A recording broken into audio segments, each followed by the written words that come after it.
I'd like you to think about the last time you encountered someone standing in the way of what you needed. How did you react? Did you walk away? Did you push for your way? Did you give in to theirs? Did you find a mutually satisfying outcome? How did you decide what to do in that moment? Did you decide, or did you simply react? Now imagine yourself in the following experiment where you're paired up with someone else, and maybe you know them, maybe you don't, but the other person holds out their hand and makes a fist. You are instructed to get that fist open. Go.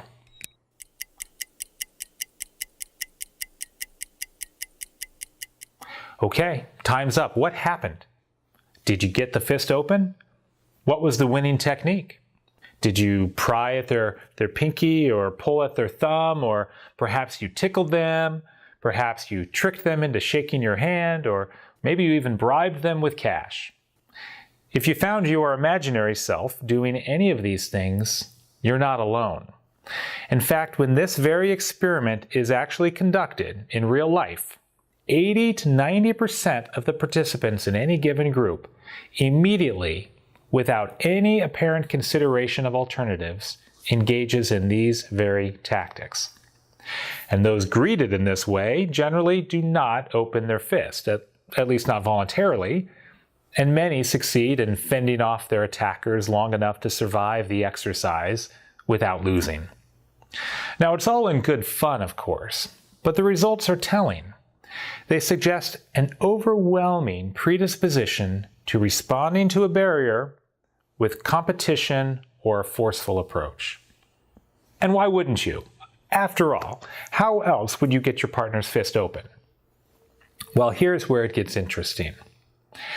Whereas most people immediately default to force, there are usually a few who take another path and simply ask their partners to open their fist.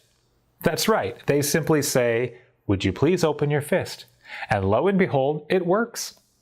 At least 99% of the time. And in some cases, just to make the point, subjects are actually secretly instructed to ask their partners to open the fist just to increase the numbers of those who do it. And the results are consistent. 99% of those asked do it. Afterwards, when the majority who employed force hear about the alternative cooperative approach, rather than criticizing it as weak, they actually express regret and envy. "Oh my gosh," they say, "why didn't I think of that?" And that brings us right back to my first questions. Did you think, or did you just react? When met with opposition from another, if we don't stop to think, we humans tend to put up our defenses or assert our way. And the more we push, the more we pull, the more we dig in. Conversely, when we start with the cooperative mode, we just might find that the other reciprocates too. The choice is yours, but the key is to consciously make that choice. And that requires pausing to consider your options before reacting. So, the next time you feel resistance, rather than pushing harder, perhaps start by asking a genuine question or by making a yesable request. You just might surprise yourself with the results. And if the cooperative mode doesn't pan out, you can always start a fight later.